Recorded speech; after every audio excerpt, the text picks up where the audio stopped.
चलो सबाई मिले एकटूखानी मन निये सेई मधुर मधुर श्री वृंदावन। मेरा मन पंछी बोले मैं यूरे वृंदावन जाऊं,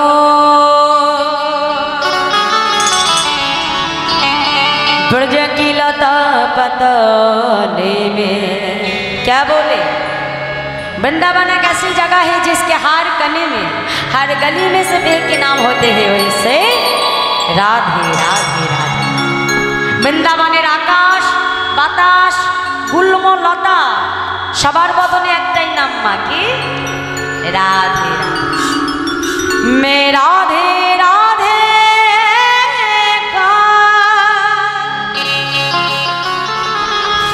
मैं शाम शाम गा राधे राधे गा श्याम श्याम गा।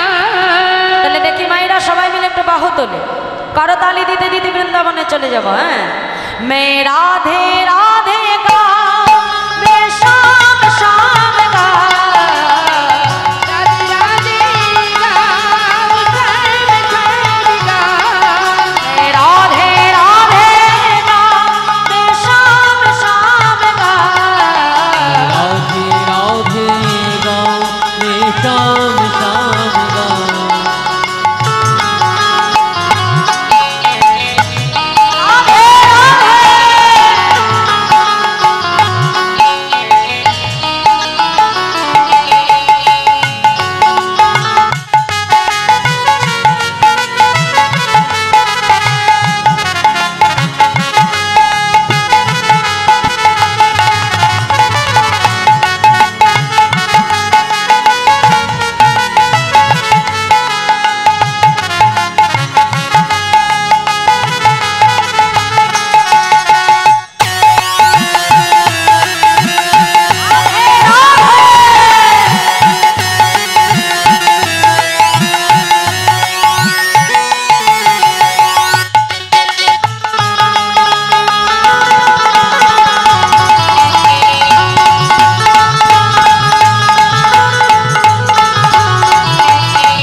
गलियों में झूम झूम के राधे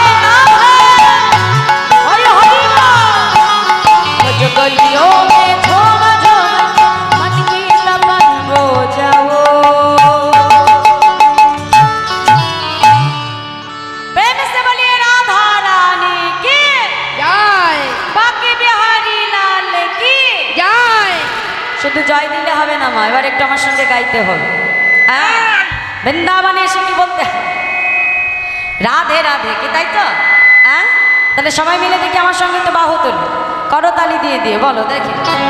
मैं राधे राधे गाओ मैं शाम शाम गाओ।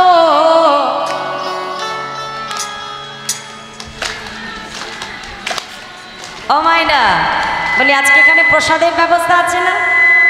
কি আছে তো? দেখবে বাড়িতে যেদিন আমরা একটু বেশি খাটাখাটনি করি, যেদিন আমাদের কর্মটা বেশি হয়ে যায়, সেদিন কি হয়? খিদেটা ভালো হয়, তাই না? হ্যাঁ, আর খিদে ভালো হলে কি হবে? ভগবানের প্রসাদটা ভালো পাওয়া যাবে, তাই তো? হ্যাঁ, এটা তো প্রসাদ পাচ্ছি, এটা হচ্ছে পরমাত্মার সেবা। আর এরপরে কি হবে? জীবাত্মার সেবা, তাই তো? তাহলে এই যে যত করতালি দিয়ে আমরা হরিনাম গাইবো জোরে জোরে, কি হবে? যত কর্ম করবো তত আমাদের কি হবে? খিদে ভালো হবে। আর যত খিদে পাবে তত গোবিন্দের প্রসাদটা ভালো করে আজকে পাওয়া যায়, কি তাই তো? আর এই যে করতালি দিয়ে হরিনাম করলে কি হয় জানো? হাতে যত অশুভ রেখা থাকে, এই করতালি দিয়ে হরিনাম করলে সমস্ত অশুভ রেখা দূরীভূত হয়ে যায়। সব ভাড়া কেটে যায়। রাধে, তাহলে দেখি সবাই মিলে একটু বাহু তোলে, করতালি দিয়ে দিয়ে দেখি যার গলায় যত জোর আছে একবারে উচ্চ স্বরে বলবে, ঠিক আছে? দেখি বলো, মে রাধে রাধে গাও, মে শাম শাম গাও,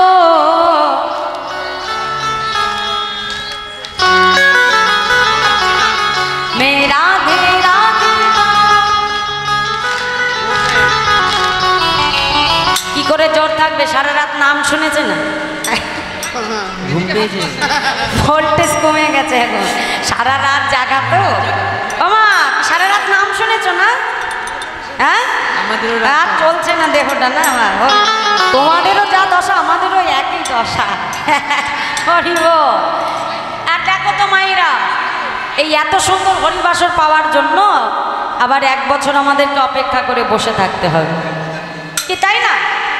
1 বছর পরে আবার এত সুন্দর হরিবাসর আমরা পাবো।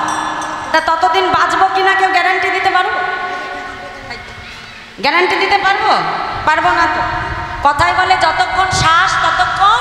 আর হ্যাঁ, তার মানে ভগবান যখন এখনো রেখে দিয়েছে মা, তাহলে সবাই মিলে একটু বাহু তুলে আনন্দ করে তার নামটা গেয়ে নেব, কি তাই না? আর পরে থাকবো কি না থাকবো বলতে পারবো না। হ্যাঁ, তাহলে একটু বাহু তুলে দেখি। ওই বিয়ে বাড়িতে ডিজের পেছনে নেচে লাভ নেই, ওই নাচাতে কোনো কাজ হবে না মা। এখানে যত করতালি দিয়ে হরিনাম গাইবে, জানবে তোমার পরপারে সেই হরিনাম সঞ্চয় হয়ে থাকবে মা। রাধে রাধে। তাহলে একটু হাত তুলে পেলো দেখি সবাই মিলে। বেশটা কমাচ্ছ কেন দাদা বারবার? বেশটা দাও, এক কথা বলতে ভালো লাগে না, যেমন প্রথমে করেছিল রম করো। জয় রাধে, তোলো মনিটা। এত টোন কানে লাগলে শুনতে ভালো লাগে। বেশ করো, জয় রাধে, জয় নিতাই, জয় নিতাই, জয় গৌর, জয় জয় রাধেশ্যাম, হরে কৃষ্ণ। চলো বাহু তুলে করো তালি দিয়ে। মে রাধে রাধে গাও, মে শাম শাম গাও, রাধে। বাহ, এই তো।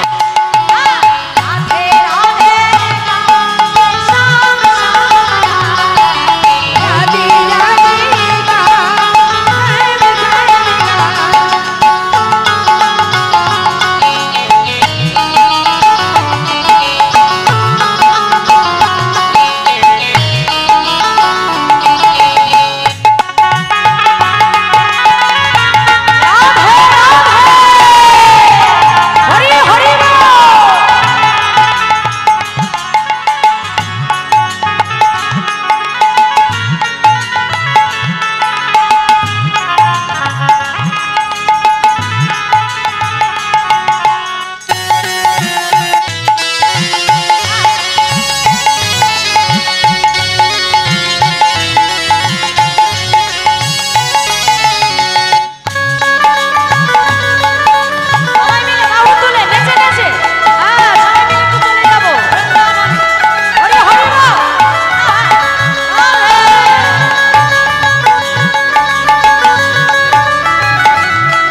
রাধে রাধে।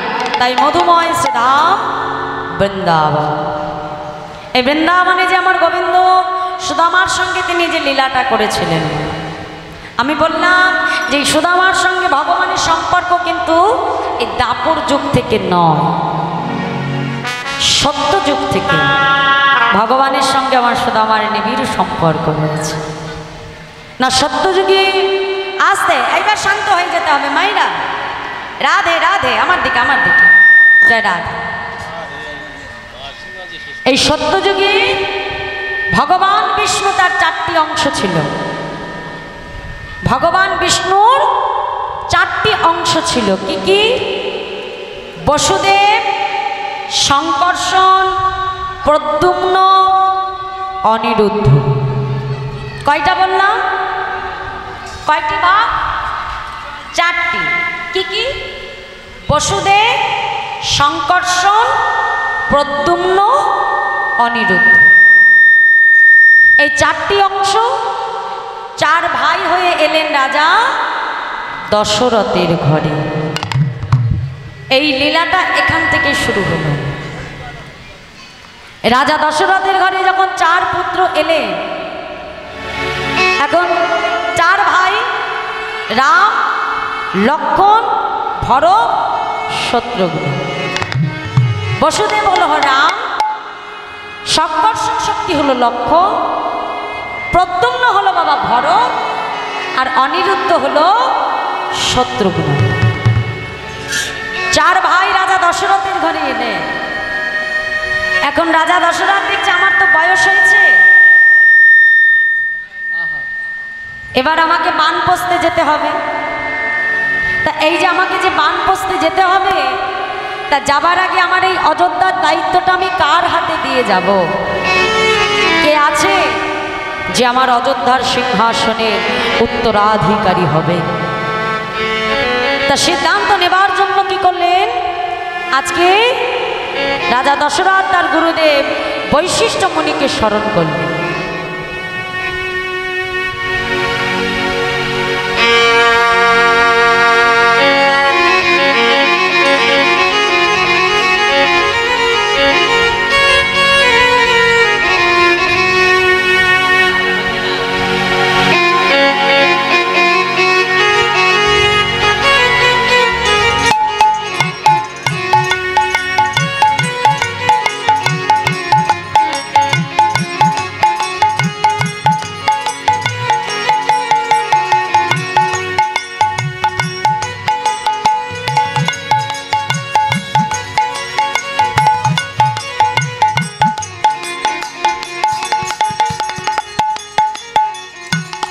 রাধে রাধে রাধে।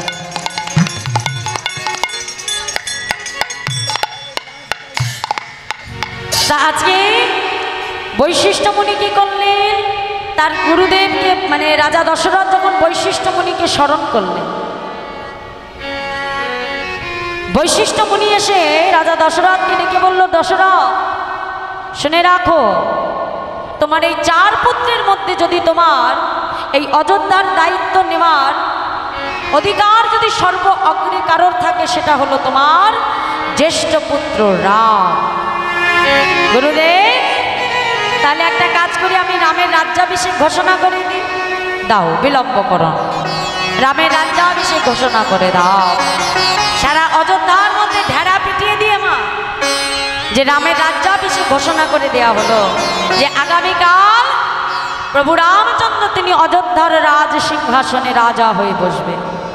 সারা অযোধ্যাবাসীর মনে বড় আনন্দ মা, যে তাদের সকলের প্রাণের পুত্র রাম কাল রাজা হবে।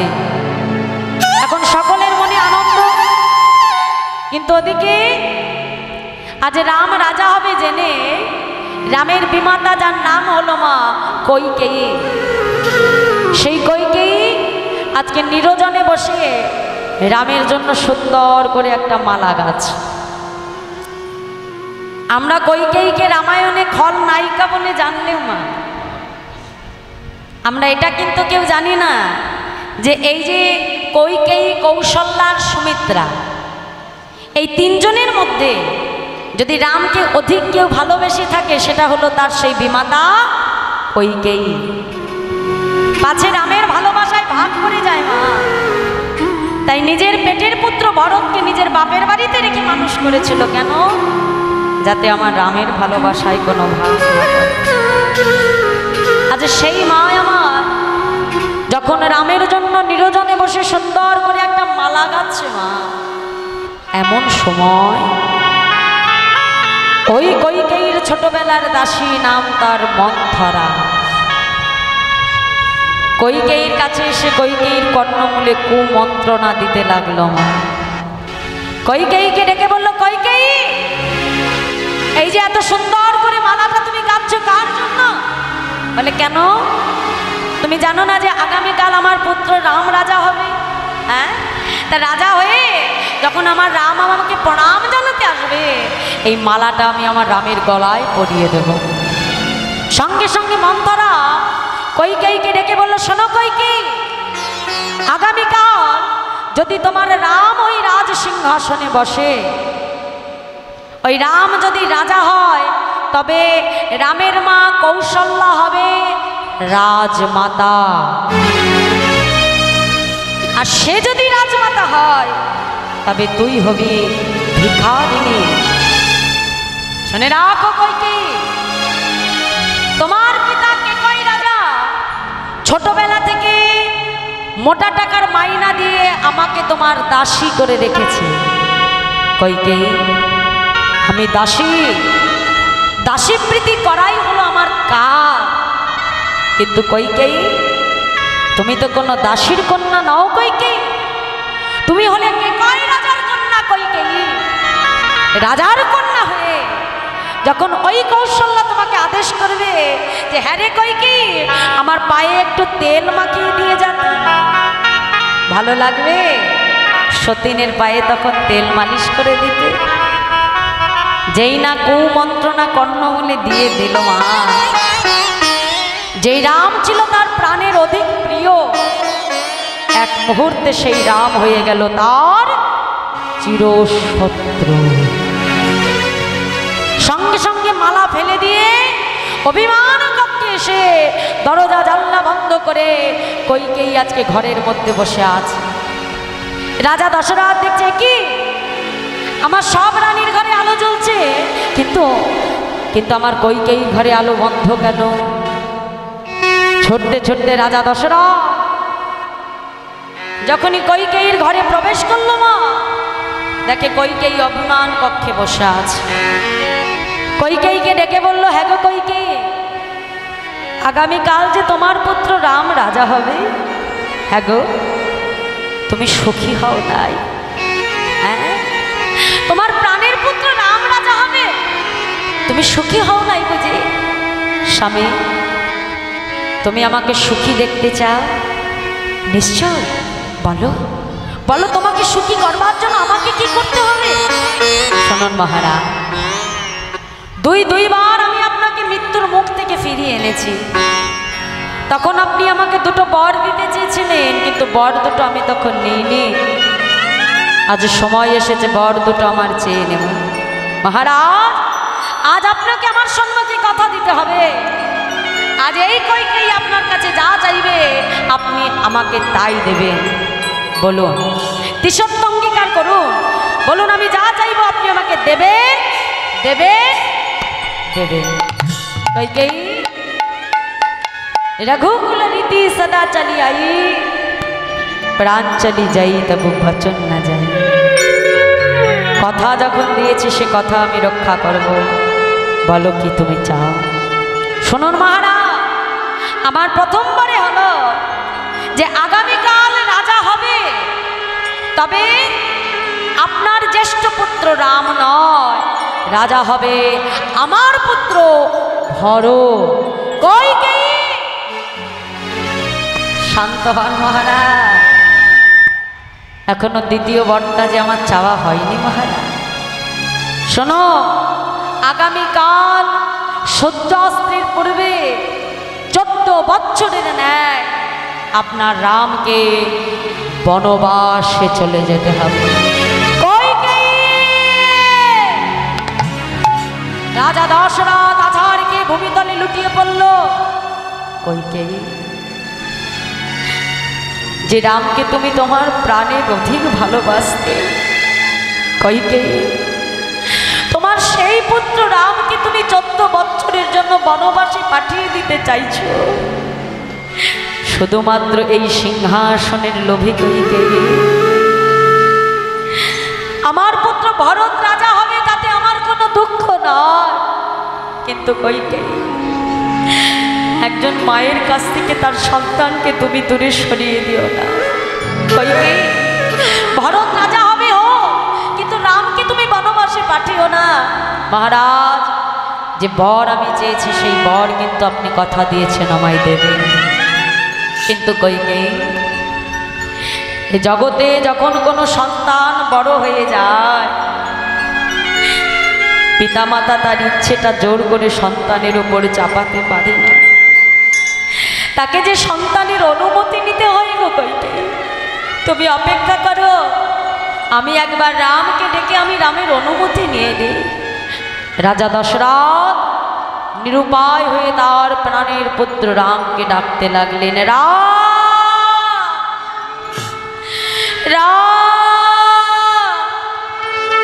প্রভু রামচন্দ্র ছুটতে ছুটতে এসেছে। পিতা, আপনি আমাকে ডেকেছেন পিতা? হ্যাঁ রাম, আজ তোমার পিতা যে বড় ধর্ম সংকটে পড়েছে,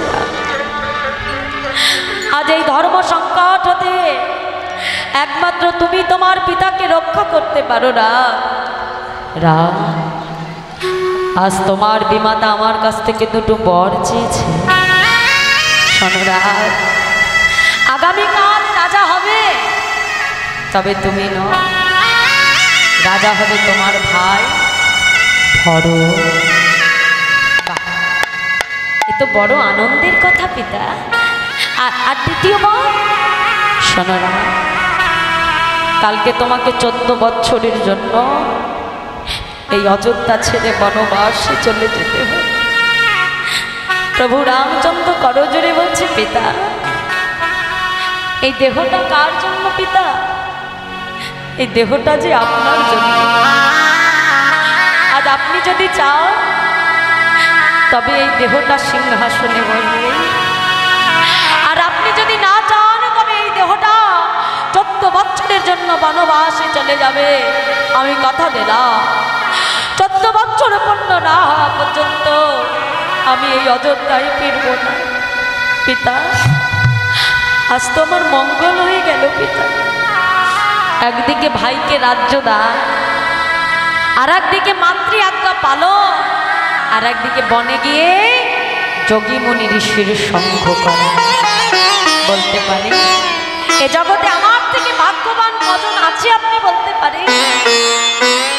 বাবা, আজকে পিতার চরণে প্রণাম জানিয়ে আগামীকাল যখন সূর্যাস্তের পূর্বে প্রভু 14 বছরের ন্যায় বনবাসে গমন করবে, এমন সময় ভাই লক্ষণ ছুটে এসে প্রভুর চরণটাকে জড়িয়ে ধরেছে। দাদা,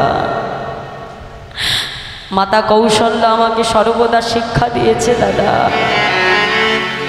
আমার রাম যদি দেহ হয়, ওরে লক্ষণ, তুই হলি আমার রামের দেহের ছায়া। দাদা, আমি তোমার পায়ে পড়ি দাদা, এই দেহ থেকে কৃপা করে ছায়াকে তুমি আলাদা করে দিও না দাদা। আমি তোমাকে ছাড়া কিছুতেই এই অযোধ্যায় একটা মুহূর্ত কাটাতে পারবো না। দাদা, কৃপা করে তুমি আমাকে সঙ্গে নিয়ে চলো। মা সীতা দেবী ছুটে এসে স্বামীর চরণটা জড়িয়ে ধরেছে। স্বামী, আমার স্বামী থাকবে বনবাসে, আর আমি থাকবো স্বর্ণ পালঙ্কে শয়ন করে।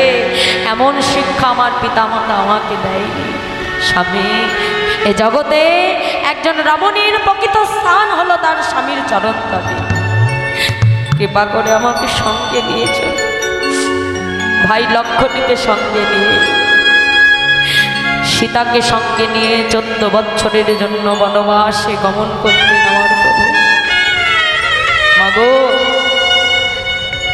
জানো ভরত তখন বাড়িতে ছিল না মা। ফিরে এসে দেখলো কি জানো, তার সোনার অযোধ্যাটা একেবারে শ্মশান হয়ে গেছে। অযোধ্যাবাসী কারোর মনে কোথাও নাই। অযোধ্যাবাসীকে ডেকে বলল, অযোধ্যাবাসী, এগো আমার সোনার অযোধ্যার এমন দশা কে করেছে গো? অযোধ্যাবাসী ভরতকে ডেকে বলল, ভরত, আজ তোমার মাকে যে এই প্রশ্নটা তুমি জিজ্ঞাসা করো। শোনো ভরত, আজ তোমার এক মা হতে আমার সারা অযোধ্যার সর্বনাশ হয়ে গেল। যা তোমার মাকে ডেকে জিজ্ঞাসা করো কেন তিনি আমাদের সাথে এমন করলেন। ভরত ছুটতে ছুটতে মায়ের কাছে এসে দাঁড়িয়ে বলছে, মা, ছি ছি ছি মা, ছি। আজ তোমার মতো একটা মা আছে ভেবে লজ্জায় আমার মাথাটা যে নিচু হয়ে যাচ্ছে মা। তুমি সিংহাসনের লোভে আমার দাদাকে তুমি বনবাসে পাঠিয়ে দিয়েছো। শুনে রাখো, এ জগতে যখন পিতামাতা কোনো অন্যায় করে সন্তানকেই তার প্রায়শ্চিত্ত করতে হয়। যেমন করে দাদাকে তুমি বনবাসে পাঠিয়েছো, আমি পুনরায় বনবাস থেকে আমার দাদাকে আমি ফিরিয়ে আনব। বিলম্ব না করে ভরত ছুটতে ছুটতে আসলেন কোথায়? চিত্রকূট পর্বতে। ছুটে এসে প্রভু রামচন্দ্রের চরণটা জড়িয়ে ধরেছে। দাদা, তুমি যদি মনে করো দাদা মায়ের সঙ্গে ষড়যন্ত্র করে আমি তোমাকে বনবাসে পাঠিয়েছি, দাদা এই কথাটা ভাববার আগে যেন আমার মৃত্যু ঘটে। দাদা তুমি একবার কৃপা করে ফিরে চলো অযোধ্যায়। জানো দাদা, তোমাকে ছাড়া আমাদের সোনার অযোধ্যাটা একেবারে শ্মশান হয়ে গেছে। দাদা আমার অযোধ্যাবাসীদের সুখী নেই। দাদা তুমি ফিরে চলো। প্রভু রামচন্দ্র বলছে, ভরত আমি ফিরে যেতে পারবো না। ভরত আমি বলছি তাও যাবে না? না ভাই, আমি যে বাবাকে কথা দিয়েছি 14 বছর পূর্ণ না হওয়া পর্যন্ত আমি যেতে পারি। দাদা বেশ, আজ আমাকে তুমি ফিরিয়ে দিচ্ছ, দাও দাদা, কিন্তু যাবার আগে তোমার চরণের ওই পাদুকা দুখানা তুমি আমার মস্তকে তুলে দাও। দাদা তোমার অবর্তমানে তোমার পাদুকা সিংহাসনে বসিয়ে আমি মাটিতে বসে 14 বছর তোমার রাজ্য আমি পরিচালনা করে দেব। মাগো, প্রভু রামচন্দ্র বনে না থেকে যা কষ্ট পেয়েছিল মা, এই ভরত নিজের ঘরে থেকে তার অধিক গুণ বেশি কষ্ট সহ্য করেছিল। কেন বাবা? শুধু পাপের প্রায়শ্চিত্ত করবে। 14 বছর পর প্রভু রামচন্দ্র যখন আজকে গৃহে ফিরে এলেন বাবা, সারা অযোধ্যাবাসীর মনে বড় আনন্দ। প্রভুর কাছে যে যা চাইছে প্রভু তাকে তাই দিচ্ছে। ভরত একটা কোণে চুপটি করে দাঁড়িয়ে আছে মা। প্রভু রামচন্দ্র ভরতের কাছে এসে বলছে, ভরত দেখ না, আজ আমার কাছে যে যা চাইছে আমি তাকে তাই দিচ্ছি। আমার মনে বড় বাসনা, ভরত আমি তোকে কিছু দিতে চাই। দেবে দাদা? তাহলে কথা দাও, আমি যা চাইবো তুমি আমাকে তাই দেবে দাদা।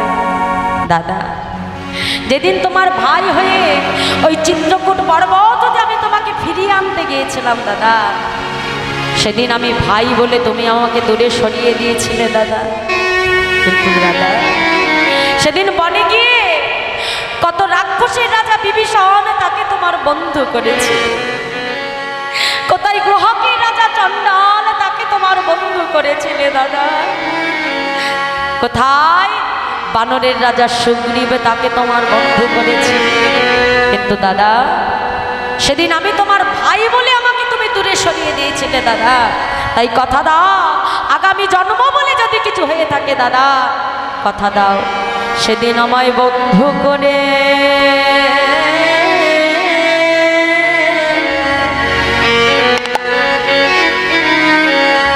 তুমি জনম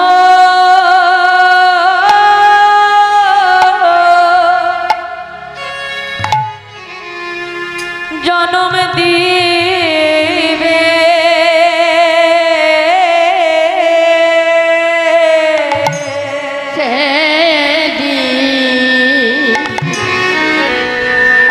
বন্ধু করে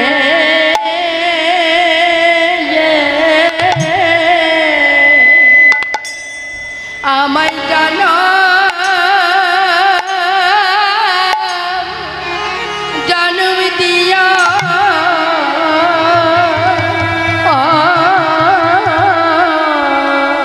যেন তোমার চরণ সেবা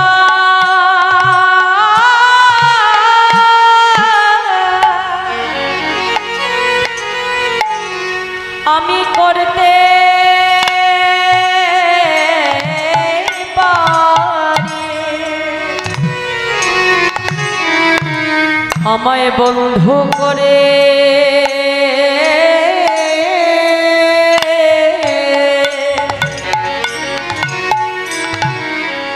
তুমি জানো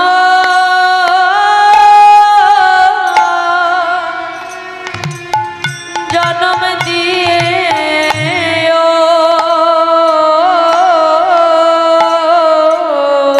সেদিন বন্ধু বন্ধু করে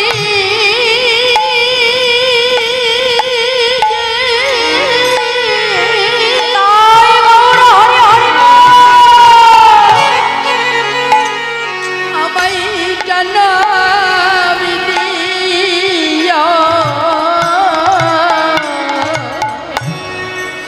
আমার বন্ধু করে জন্ম দিও দাদা তোমার কাছে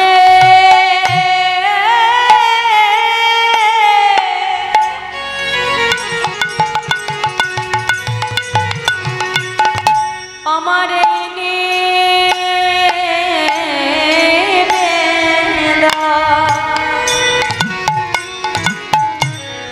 আমায় বন্ধু করে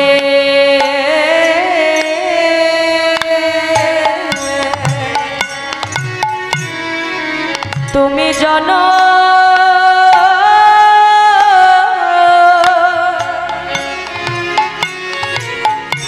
জন্ম দিও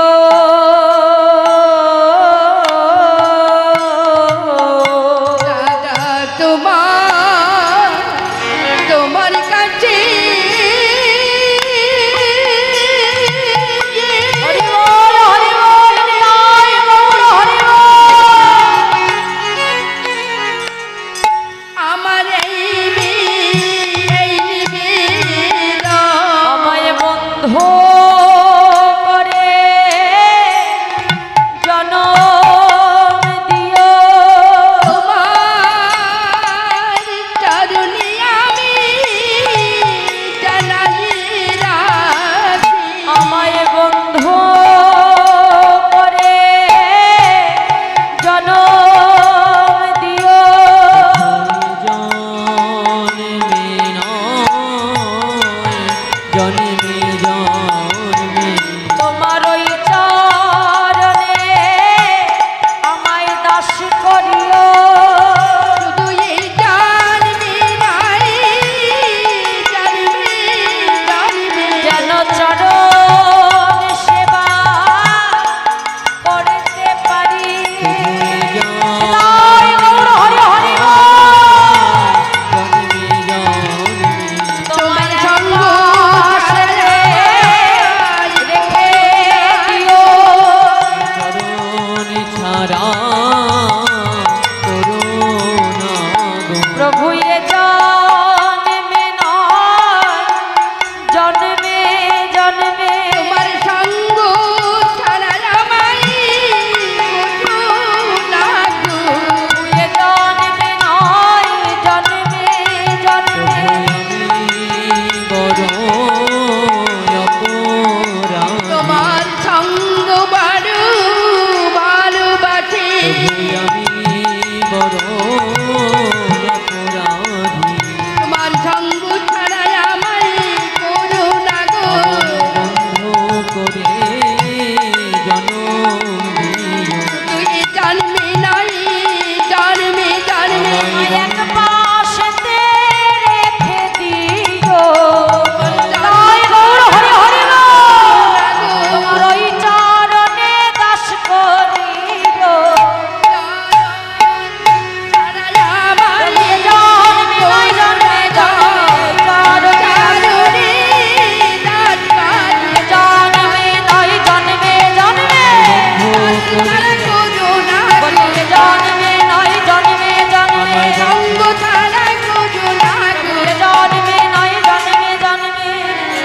তোমার ওই চরণে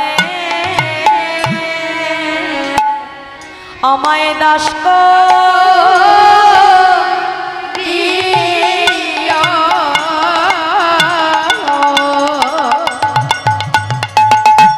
প্রভু আমার ভরতকে ডেকে বলল, ভরত শোন ভাই, এ যুগে তো আমি তোর মনোবাঞ্ছা পূর্ণ করতে পারবো না, কিন্তু আগত দাপর যুগে আমি যখন কৃষ্ণ হয়ে বৃন্দাবনে যাব, সেদিন তুই হবি আমার পরম বন্ধু, তোর নাম হবে সুদামা। আর শোন, সেদিন কৃষ্ণ সুদামা রূপে বৃন্দাবনে আমরা এমন লীলা প্রকাশ করব যে বন্ধুত্বের ইতিহাসে স্বর্ণাক্ষরে যুগ যুগ এই কৃষ্ণ সুদামার নাম অমর হয়ে থাকবে। হ্যাঁ, তাই সেই সত্য যুগ থেকে ত্রেতা যুগে তিনি হলেন ভরত, আর এই ত্রেতা যুগ থেকে দাপর যুগে তিনি হলেন আমার গোবিন্দের পরম বন্ধু নাম সুদামা। তাই আজ সেই প্রাণ গোবিন্দ আমার দ্বাদশ রাখালকে সঙ্গে লয়ে যমুনা পুলিনে আজ গোবিন্দ আমার বিনোদ খেলায় মত্ত হলেন। এমন করে খেলছে, মহাজন বলছে, দেখো দেখো, আজ খেল তো খেল তো খেল তো আজ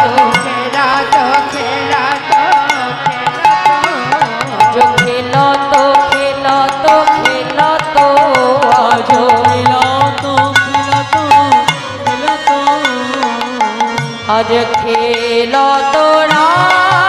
সুন্দর আজ খেল তোরা সুন্দর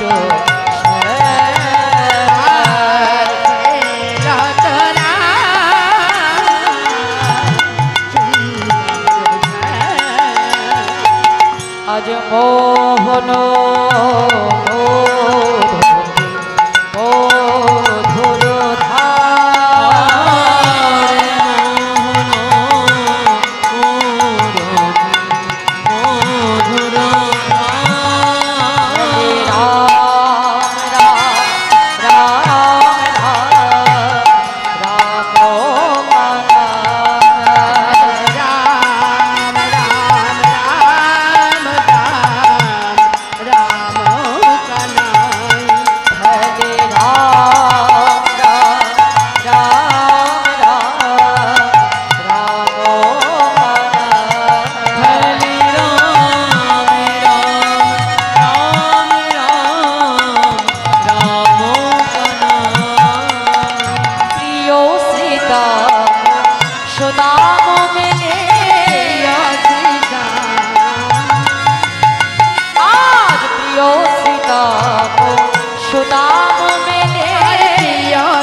শ্যামলি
চরণ তারণে। হরে রাম তাই গৌর হরি হরি রাম কানাই হরে রাম রাম রাম হরে রাম রাম কানাই হরে রাম রাম রাম রাম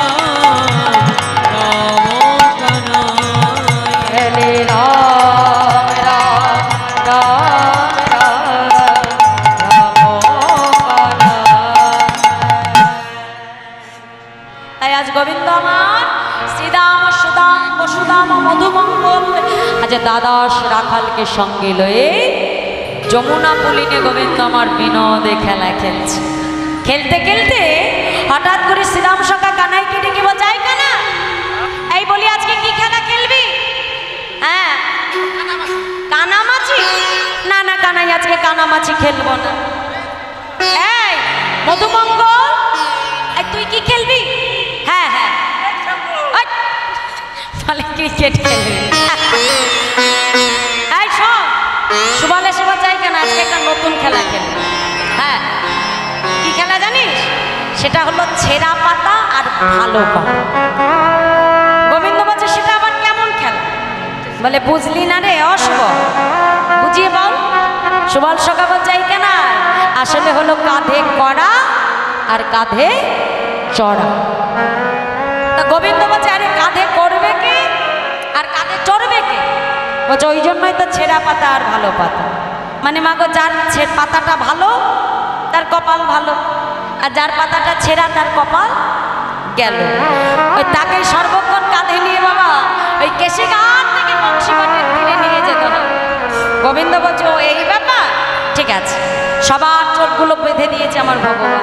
বেঁধে বলছে, দে দে পাতা, দে পাতা দে। হ্যাঁ, সবাই এক একটা করে পাতা তুলে নিয়ে আয় দেখি। এই নে, শ্রীরাম তুই নে, এই মধুমঙ্গ এই নে, তুই নে।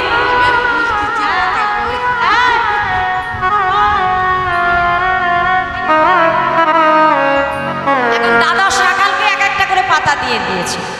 এখন দেওয়ার পরে ভগবান কি করলো, সবার পাতার তদারকি করতে গেছে, মানে দেখতে গেছে কার পাতাটা কেমন। হ্যাঁ, এই শ্রীরামকে ডেকে বলছে, এই শ্রীরাম, দেখি দেখি তোর পাতাটা কেমন পড়েছে। বাহ, এই মধুমঙ্গল, তোর পাতাটা কেমন পড়েছে? চকচকে ভালো। সুবল, তোর কেমন পড়েছে? এই পটু, তোর কেমন? চকচকে বড় চকচকে। বাহ, সবার পাতাই তাহলে ভালো। এখন সবাই এসে বলছে, এই কানাই, তুই যে সবার পাতা তদারকি করছিস, তোর পাতাটা দেখা। ভগবান বলছে, আরে বাবা, আমার পাতা আবার কখনো খারাপ হতে পারে নাকি? আমার পাতা দেখি সবার থেকে ভালো।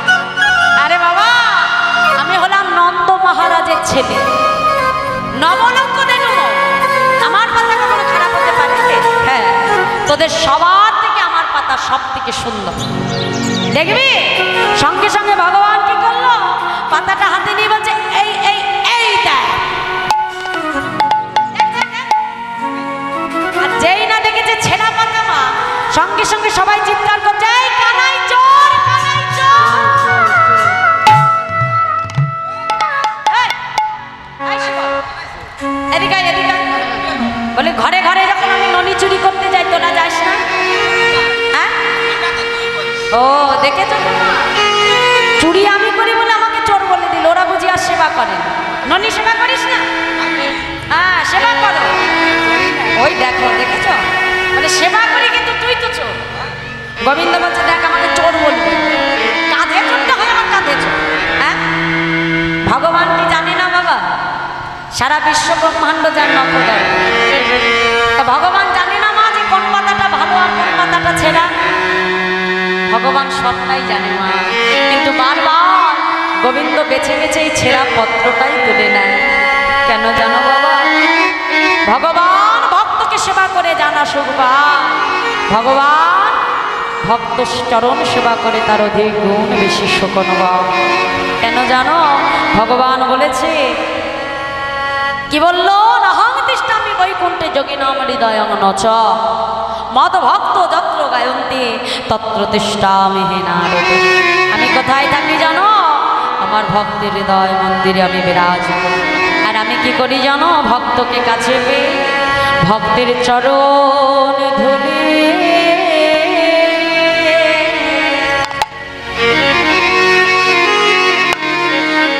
আমি অঙ্গে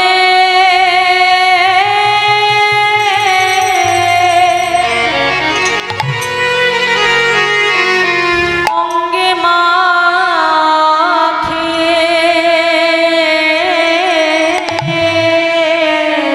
ভক্তের হৃদয় গৌর হরি হরি ধুলি আমি অঙ্গে অঙ্গে মাখি অজরে কৃষ্ণ বলতে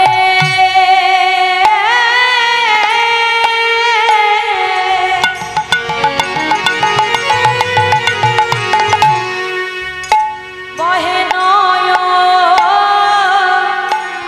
বারে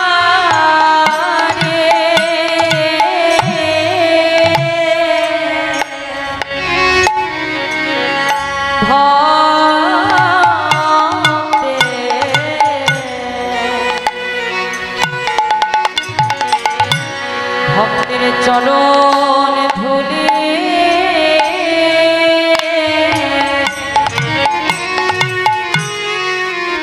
আমি অঙ্গে অঙ্গে মাখি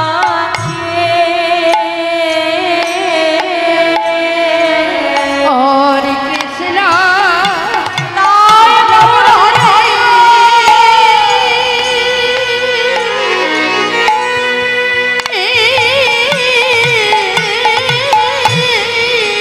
বাজে নায়ুর বাড়ি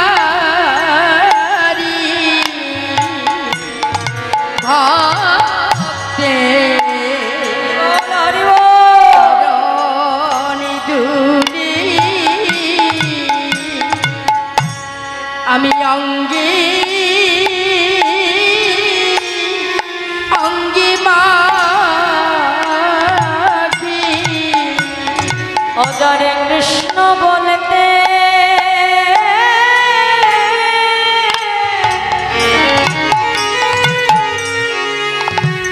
বহে নয়ন বারে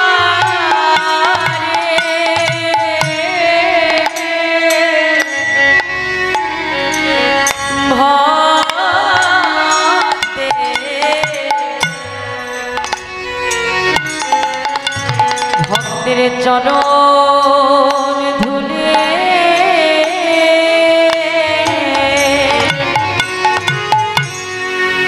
আমি অঙ্গে অঙ্গে করে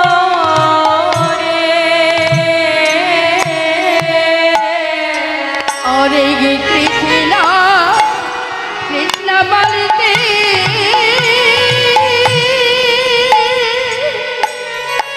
এ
ভক্ত বাজু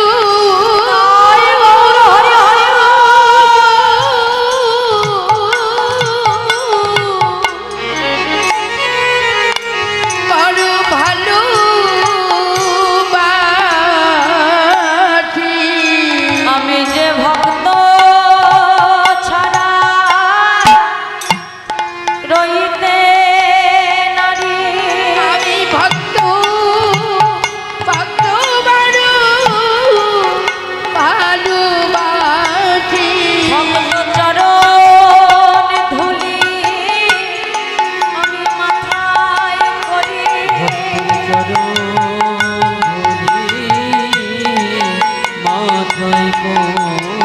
আমি যে ভক্ত মাঝে বিরাজ করি চরণ ধুলি মাথায় করি আমি যে ভক্ত ছাড়া রইতে নারী ভক্ত সঙ্গ বড় ভালোবাসি ভক্ত চরণ মাথায় ভক্ত সঙ্গ ছাড়া আমি যাইতে রাজি যে ভক্ত বক্ষ ধিয়ায় করি চরণ তাই মোর হরি হরি তো মাঝে বিরাজ করি ধুলি মাথায় করি ভক্ত ছাড়া রইতে নারী চরণ ধুলি মাথায় বলো ধনের নয় মোর হরি হরি সঙ্গ ছাড়া যাইতে রাজি মোর ভালোবাসি সঙ্গ ছাড়া যাইতে রাজি ভক্ত ছাড়া রইতে নারী সঙ্গ বড় ভালোবাসি ভক্ত চরণ চরণ ধুলি আমি মাথায় করি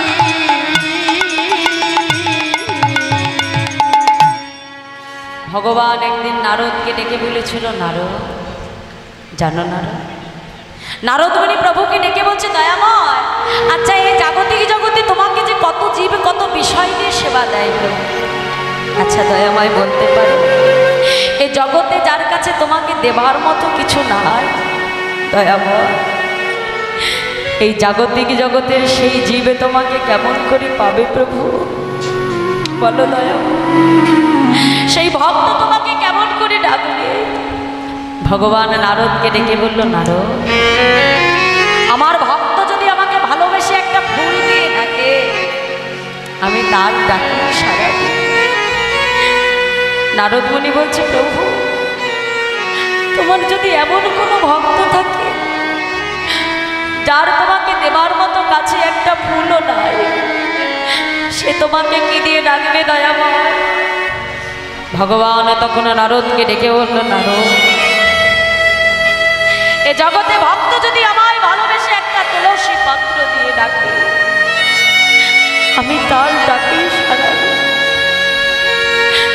প্রভু বলছে, নারদ আমি জীবের কাছে কিচ্ছু চাই না নারদ, তুলসী দল মাত্রেণ জলস্যলোকেন মা বিক্রিণীতে সমাতমানে ভো ভক্তেব্য ভক্ত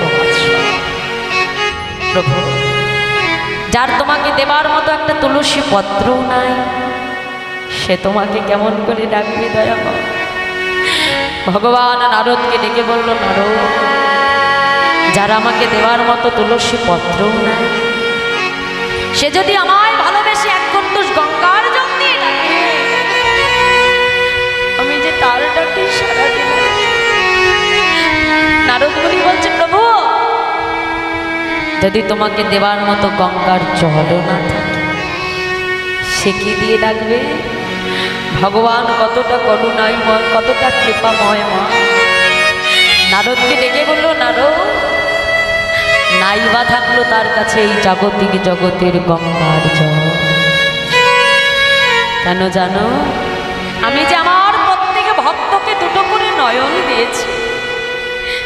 আর একটাই দিয়েছি গঙ্গা, আর একটাই দিয়েছি যমুনা। যদি আমার কোনো ভক্ত আমাকে ভালোবেসে দুপোটা নয়নে জল পরিষ্কার করে বলতে পারে, হে দয়াময়, আজ যদি আমার বলতে যা কিছু আমি সর্বস্ব তোমার চরণে নিবেদন করে দিলাম। হৃদয় গৌর হরি বল।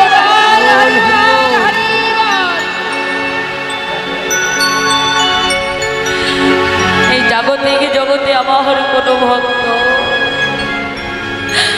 যদি দুপোটা নয়নে জল বর্ষণ করে নিজেকে আমার চরণে আত্মনিবেদন করে দেয়, আমি জন্ম জন্মান্তরে সেই ভক্তের চরণে দাসের অনুদাস হইল। ভগবান নিজ মুখে বললেন, যে করে আমার আশ আমি তারই করি সর্বনাশ, আর তথাপিও যে না ছাড়ে আমার পাশ, অবশেষে আমি হই সেই ভক্তের দাসের অনুদাস। তাই ভগবানকে পেতে গেলে কোনো কিছু লাগে না মা, প্রয়োজন শুধু ভক্তি। তাই আজ ওই সুদামাকে কাঁধের উপরে বসিয়ে নিয়ে গোবিন্দ আমার ছুটে যাচ্ছে কোথায়? কেশিঘাট হতে বংশী বটের তীরে। তাই মহাজন পদাবলিতে কলম দিয়ে বলছে, দেখো দেখো সুদামারে লইয়া কৃষ্ণ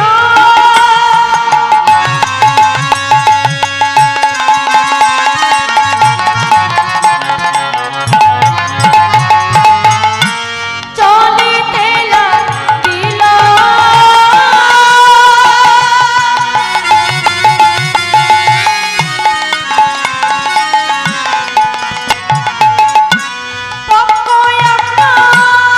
বৃক্ষতলে আসিয়া দাঁড়ালো।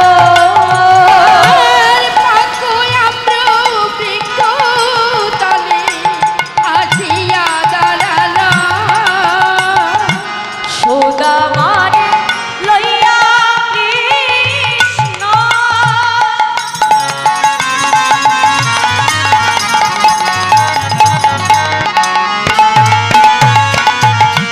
চলিতে লাগিল।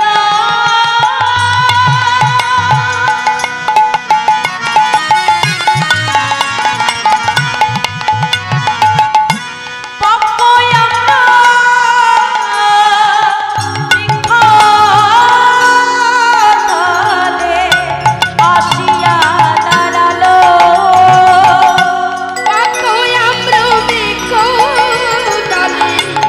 আসিয়া দাঁড়ালো। পক্কয়াম্র বৃক্ষতলে আসিয়া দাঁড়ালো। পক্ক মানে কি মা? পক্ক মানে হলো পাকা, তাই তো? আর আম্র মানে কি? আম। তা আজকে সুদামা যখন গোবিন্দের কাঁধের উপরে বসে যাচ্ছে, তাই কেশিঘাট থেকে বংশীবটে যাবার পথে বাবা একটা বিশাল বড় একটা আম বাগান পড়ে। তাই আম বাগানের মধ্যে দিয়ে যখন যাচ্ছে মা, এখন সুদামা তো গোবিন্দের কাঁধের উপরে বসে আছে, তা ওই দূর থেকে আম বাগান লক্ষ্য করে দেখছে গাছে বেশ পাকা পাকা সুস্বাদু আম ফলেছে।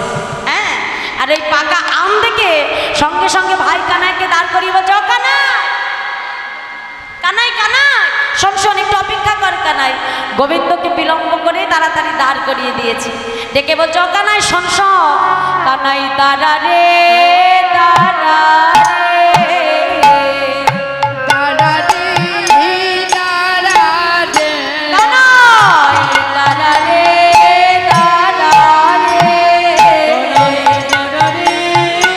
দাঁড়া রে। আজ পাকা পাকা আম ফলেছে, দাঁড়া রে দাঁড়া রে। বলো ধরে হরি হরি বল।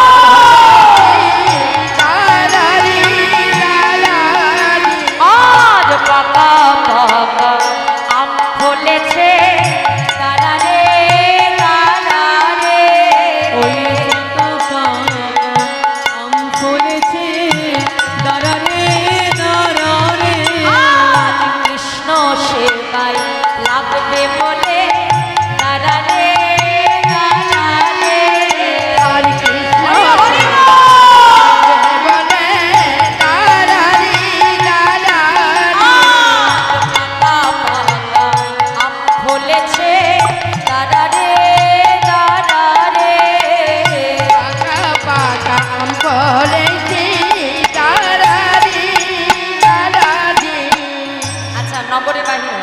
জয় রাধে। আচ্ছা একটু নগরে আমরা বাহির করে দিই মা, তারপরে আমরা আবার লীলার মধ্যে ফিরে আসবো। জয় রাধে।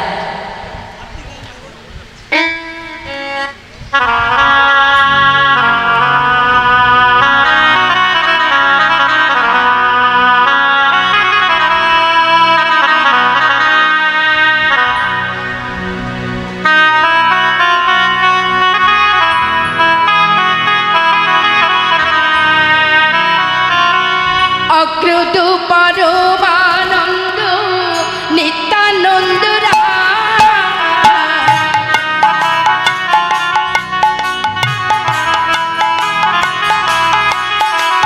আর অক্রুত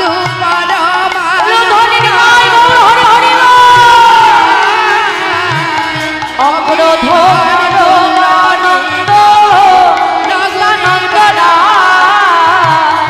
অভিমান শূন্য লীলার নগরে বেলা আর অভিমান শূন্য বেলা আজ অভিমান শূন্য লীলার নগরে বেলা অভিমান শূন্য আগরি বেলা তাই জানে দেখে তারে বলে তত্ত্বে তিন ভোগে যারে দেখে তারে বাদে তন্ত্রীন রাধে তাই জানে দেখে তারে বলে তত্ত্বে তিন ভোগে যারে দেখে তারে বাদে তন্ত্রীন রাধে আমারে কিনিয়া নাও বলো গৌর হরি হরি হরি গৌর হরি বলে আমারে কিনিয়া নাও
রাধে জয় রাধে জয় রাধেশ্বর। আজকে সুদামা কাঁধের উপরে বসে যখন গোবিন্দ তাকে নিয়ে যাচ্ছে কেশিঘাট থেকে বংশী বটে, তা দূর থেকে ওই গাছে পাকা আম দেখে সুদামা কি করেছে, গাছ থেকে একটা পাকা আম ছিঁড়ে নিয়েছে। এখন ছিঁড়ে নিয়ে মনে মনে চিন্তা করছে, না এই আমটা আগে আমার কানাইকে দেওয়া যাবে না। কেন না, এই বৃন্দাবনে সবাই ভালো, ব্রজবাসীরা ভালো, বৃন্দাবনের ধেনুকুল ভালো, ব্রজ মায়েরা ভালো, সবাই ভালো, কিন্তু আমাদের রাজা যে ভালো না। হ্যাঁ, কারণ আমাদের রাজা যে কংস রাজা বড় দুষ্টু রাজা, ওই কানাইকে হত্যা করবে বলে কত অগাসুর বগাসুর পুতানসুরকে পাঠিয়েছে কানাইকে মারবে বলে। কে জানে যদি ছলনা করে এই বৃন্দাবনের আমের মধ্যে যদি বিষ মিশিয়ে রাখে, হ্যাঁ, আর এই আমটা যদি বিষ মিশানো আমটা যদি আমার কানাই খায়, তাহলে আমার কানাইকে তো আর আমি প্রাণে বাঁচাতে পারবো না। এর আগে কতবার কানাই আমাদেরকে মৃত্যুর মুখ থেকে ফিরিয়ে এনেছে, কিন্তু আমার ভাই কানাইয়ের যদি কিছু হয়ে যায়, আমার কানাইকে তো আমরা আর ফেরাতে পারবো না। আমার যদি কিছু হয়ে যায় তাতে আমার কোনো দুঃখ না, কিন্তু আমার ভাই কানাই তো বেঁচে থাকবে। বৃন্দাবনের প্রেমটা কেমন চিন্তা করো। তাই আজ গাছ থেকে আমটা পেরে নিয়ে সুদামা কি করলো, তাড়াতাড়ি আমটা ছাড়িয়ে নিয়ে আজকে আমের দিকে একটা কামড় বসিয়ে দিয়েছে। যেই না কামড় দিয়েছে মা, এখন আমের এই পাশে কামড় দিয়ে চিন্তা করছে যদি ওই পাশে বিষ থাকে। কি এই পাশে কামড় দিয়েছি, কিন্তু যদি এই পাশে বিষ মিশিয়ে রাখে না, তাহলে কি করব? পুরো আমটাকে কি করেছে মা, জিহ্বা দ্বারা লেহন করেছে, মানে জিভ দিয়ে সুন্দর করে চেটে দিয়েছে। চেটে দিয়ে দেখছেন না এতে কোথাও কোনো বিষ নাই। সঙ্গে সঙ্গে কি করেছে জানো, মুখের ওই এটো আমটা নিয়ে ভগবানের সম্মুখে ধরে, কানাই একবার সেবা কর কানাই, খেয়ে দেয়, আমটা কত সুস্বাদু রে কানাই। কিন্তু শোনবাই, আজ এই আমটা আমি তোকে দিয়ে দিচ্ছি বলে আমটা পেয়ে যেন সর্বস্ব আমটা খেয়ে ফেলিস না, আমার জন্য একটু আদ্র রেখে দিস। ভগবান বলছে, এই সুদামা, আম যদি খেতে হয় তবে গাছে তো আরো অনেক পাকা আম আছে, আমার মুখের একটু আমটা তুই কেন চাইছিস? সুদামা বলছে, কেন চাইছি জানিস কেনা? শোন শোন, তোরে ঠো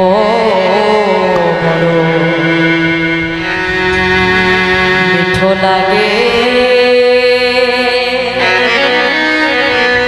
ভাই রে কানা, ঠো বলো ভালো লাগে ভাই রে কানা, তো এঠো বড় মিঠো লাগে ভাই রে কানা, ও তোরে তাই গৌর হরি হরি ভাই রে কানা, আমরা খাইতে বড় সুখ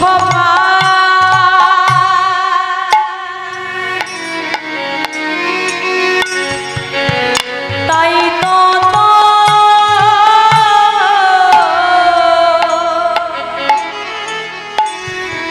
এঠো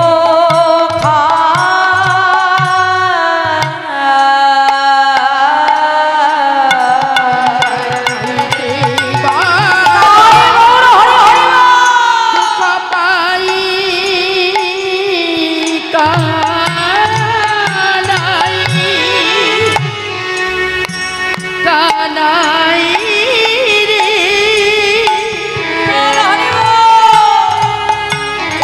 কানাই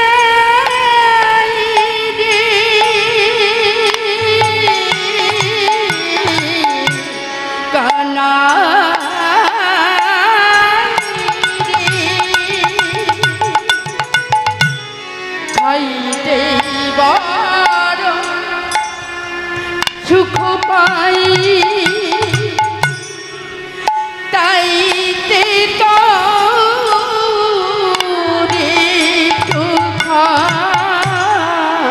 আবার খেতে খেতে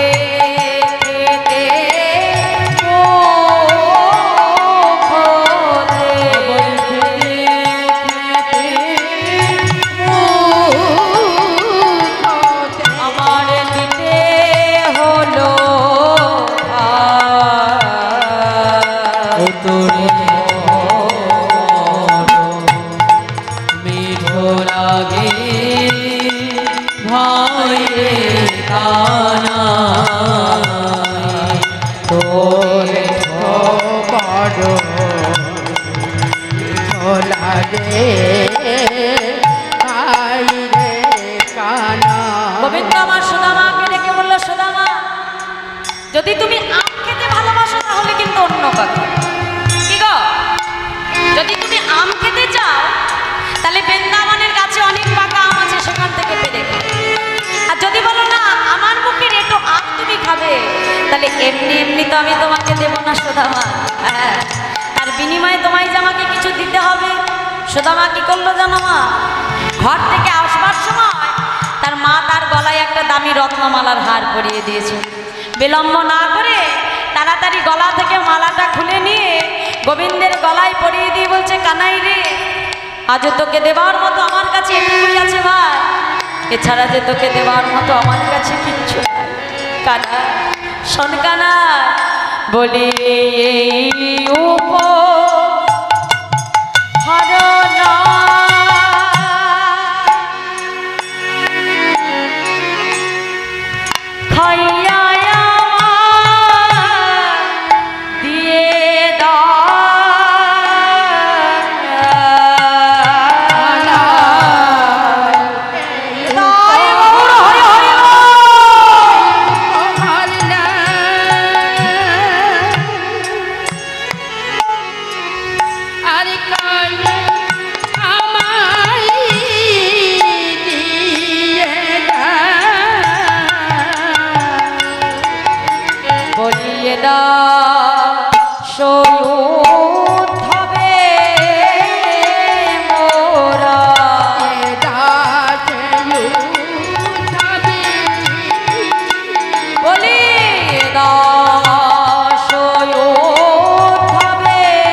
বন্ধুত্ব বেশি দিন স্থায়ী হলো না বাবা। ভগবান বৃন্দাবনে লীলা করেছিলেন 11 বছর 10 মাস 26 দিন, অর্থাৎ 12 বছরের মতো। ওদিকে কংস রাজা তিনি জানতে পারলেন যে এই কৃষ্ণ বসুদেবের ছেলে হলেও হতে পারে, তাই কৃষ্ণকে কি করে হত্যা করবে। ওই কংসের মন্ত্রী যার নাম ছিল অক্কুর, তিনি কংসেরও আত্মীয়, আবার অপরদিকে তিনি বসুদেবেরও আত্মীয়। তিনি মনে মনে চিন্তা করলেন যে অক্কুর এদিকের কথা ওদিকে বলবে না, আর ওদিকের কথা এদিকে বলবে না। অক্কুরকে ডেকে বলল, শোনো অক্কুর, ওই মথুরায় যে তুমি নন্দ মহারাজকে ডেকে বলবে যে আমি কংস রাজা এই মথুরায় এক বিশাল বড় ধনুষ যজ্ঞ করছি, সকল ব্রজবাসীকে বৃন্দাবন থেকে আমি এখানে আসবার জন্য আমন্ত্রণ জানিয়েছি। তারা যেন সকলে ওই বৃন্দাবন ছেড়ে এই মথুরায় আসে এই ধনুষ যজ্ঞ দেখবার জন্য। এটা যেন তারা বোঝে, কিন্তু আমার মনের যে কি পরিকল্পনা এটা যেন তারা বুঝতে না পারে। আর ষড়যন্ত্র করে কংস মহারাজ অঙ্কুরকে পাঠালেন কোথায়? মথুরা থেকে বৃন্দাবন। আর বৃন্দাবনে যে অঙ্কুর কি করলো জানো মা? মহাজন বলছে দেখো দেখো অঙ্কুর বসাইয়া রাখে হরি নীল প্রাণনাথে আধার করিয়া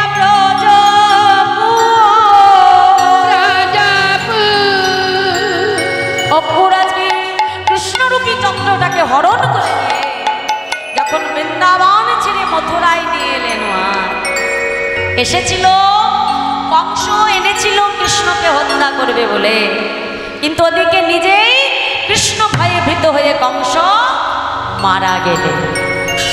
আর কংস যখন মারা গেলে কংসের শ্বশুর মশাই, যার নাম ছিল জরাসন্ধ, জামাইয়ের এই মৃত্যু সে মেনে নিতে পারল না। বারংবার তিনি মথুরাকে আক্রমণ করতে লাগলেন। তখন কৃষ্ণচন্দ্র আমার পিতা নন্দ মহারাজকে ডেকে বলছে, পিতা, ভারতের এই অসুস্থ রাজনীতিকে সুস্থ না করা পর্যন্ত আমি বৃন্দাবনে যেতে পারবো না। তুমি ফিরে যাও পিতা, আমার সখাগণকে সঙ্গে নাও। ভগবান পুনরায় আমার সখাগণকে রথে চড়িয়ে পাঠিয়ে দিলেন বৃন্দাবন। আর ওই বৃন্দাবনে আসবার পর মা গোবিন্দকে হারা হয়ে ওই কৃষ্ণের পরম বন্ধু সুদামা উন্মাদের মতো হয়ে গেল। যদি মথুরা থেকে কোনো গাভী বৎস ভুল করে যদি বৃন্দাবনে ছুটে আসে, ওই মথুরা থেকে কোনো গাভী যদি বৃন্দাবনে আসে গো মা, সঙ্গে সঙ্গে ওই সুদামা ছুটে গিয়ে গাভীর কণ্ঠটা জড়িয়ে ধরে বলে, ওরে তোরা কি বলতে পারিস এই বৃন্দাবন ছেড়ে মথুরায় যে আমার কানাই কেমন আছে?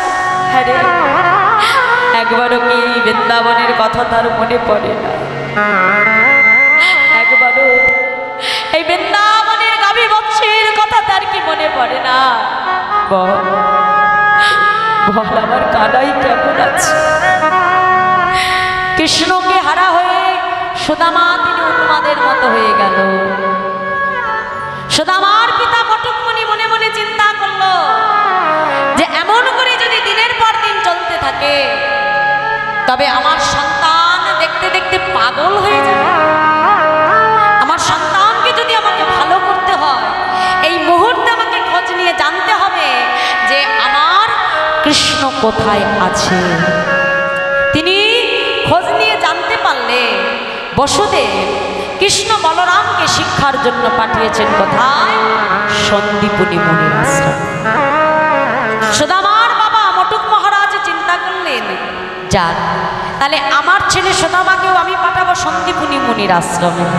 একদিকে আমার ছেলে পণ্ডিত হবে, আর একদিকে কৃষ্ণকে কাছে পেয়ে তার মনের দুঃখ জ্বালা দূর হয়ে যাবে, আবার আরেকদিকে তাদের বন্ধুত্বটাও বজায় থাকে।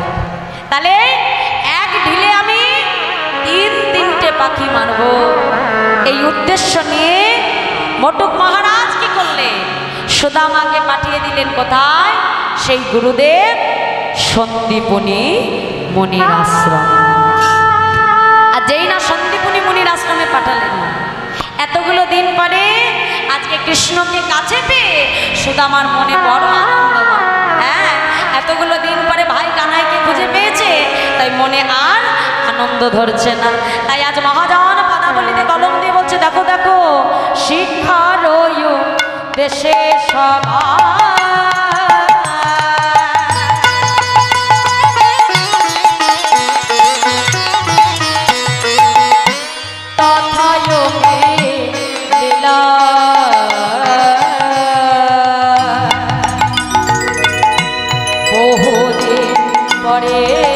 কত আনন্দ হইলা, আর বহুদিন পরে কত আনন্দ হইলা। তাদের আনন্দ ধরে না রে,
ও কানাই, কানাই, হ্যাঁ রে কানাই, তুই কেমন আছিস? কানাই, তোর একবারও কি ওই বৃন্দাবনের কথা মনে পড়ে না রে কানাই? তোর কি একবারও বৃন্দাবনে ব্রজবাসীর কথা মনে পড়ে না? তুই জানিস কানাই, তোকে ছাড়া বৃন্দাবনে কারোর মনে কোনো সুখ নাই। ও কানাই বল, একবারও কি ব্রজবাসীর কথা তোর মনে পড়ে না রে কানাই? এমন সময় গুরুদেব সন্দীপনী মুনি আশ্রমে প্রবেশ করছে। কৃষ্ণ আমার সুদামাকে ডেকে বলল, এই সুদামা, চুপ চুপ চুপ চুপ, ওই দেখ গুরুদেব আসছে, শান্ত হ শান্ত হ। সন্দীপনী মুনি আশ্রমে প্রবেশ করলে কৃষ্ণ বলরাম সুদামাকে ডেকে বলল, আচ্ছা বলো তোমাদের মধ্যে সব থেকে বড় কে আছে? বলরাম বলছে, গুরুদেব সবার থেকে বড় হলাম আমি। বাহ, আচ্ছা বলরাম, তাহলে বলো তুমি আমার কাছে কি শিক্ষা গ্রহণ করতে চাও? গুরুদেব, আমি আপনার কাছ থেকে গদা বিদ্যার শিক্ষা গ্রহণ করতে চাই। বাবা, এ তো বড় ভালো কথা, কিন্তু গদা বিদ্যার শিক্ষা যদি তোমাকে গ্রহণ করতে হয়, তোমাকে আগে একটা কাজ করতে হবে। আগে তোমাকে ধ্যান করতে হবে। ধ্যান করে নিজের দৃষ্টিকে তোমার স্থির করতে হবে। একটা কথা তুমি জেনে রেখো বলরাম, দৃষ্টি যতক্ষণ না তোমার স্থির হবে ততক্ষণ তোমার লক্ষ্যে তুমি কখনোই পৌঁছাতে পারবে না। তাই যা, এই ধনুর্বিদ্যার শিক্ষা যদি নিতে হয় আগে তোমাকে ধ্যান করতে হবে। ধ্যান করে তোমার মনকে তোমার শান্ত করতে হবে। কৃষ্ণকে ডেকে বলল, কৃষ্ণ বলো বাবা তুমি কি শিক্ষা নিতে চাও? গুরুদেব, আমি 64 কলা বিদ্যার শিক্ষা গ্রহণ করতে চাই। বাহ, মনে মনে চিন্তা করলো, হে গোবিন্দ, তোমাকে আমি আর কি শিক্ষা দেব প্রভু? তুমি নিজ গুণে কৃপা করে আমার কাছ থেকে শিখে নিও দয়ামা। তোমাকে শিক্ষা দেবার মতো ক্ষমতা কি আমার আছে প্রভু? তুমি নিজ গুণে শিখে নিও প্রভু। সুদামাকে ডেকে বলছে, সুদামা বলো তুমি কি শিক্ষা নিতে চাও? সুদামা বলছে, গুরুদেব আমি বেদ বিদ্যার শিক্ষা নিতে চাই। বাহ, সুদামা বেদ বিদ্যার শিক্ষা যদি নিতে হয় তোমাকে আগে ব্রহ্মণত্ব অর্জন করতে হবে। মায়েরা, ব্রহ্মণত্ব মানে বোঝো মায়েরা? ব্রাহ্মণের এই যে গলায় যে পৈতেটা থাকে, বলো দেখি পৈতের মধ্যে কটা সুতো থাকে? কে জানো? কটা সুতো? 14টা সুতো থাকে। আচ্ছা মায়েরা, এখানে কে জানো দেখি, একটু বলো দেখি, পৈতে কটা সুতো থাকে? 9টি সুতো থাকে। ভালো করে দেখবে, এই 9টি সুতো হলো 9টি জিনিসের প্রতীক। সেটা কি? সম, দম, তপ, শৌচ, শান্তি, আর্যমেবচ, জ্ঞান, বিজ্ঞান, আস্তিক, ব্রহ্ম ধর্ম, শুভাবচ। এই 9টি গুণ যার মধ্যে থাকবে তাকেই কিন্তু আমরা ব্রাহ্মণ বলবো। হ্যাঁ, সম মানে কি? সরলতা। দম মানে হলো ইন্দ্রিয় সংযম। তপ মানে হলো তপস্যা। ক্ষান্তি মানে হলো ক্ষমা করা। সম, দম, তপ, শৌচ, ক্ষান্তি, আর্যমেবচ পবিত্রতা। হ্যাঁ, জ্ঞান অর্থাৎ পড়াশোনা, বিজ্ঞান অর্থাৎ বিশেষ জ্ঞান, আস্তিক অর্থাৎ ঈশ্বরের প্রতি অগাধ বিশ্বাস। এই 9টি গুণ যার মধ্যে থাকে তাকেই কিন্তু আমরা ব্রাহ্মণ বলবো।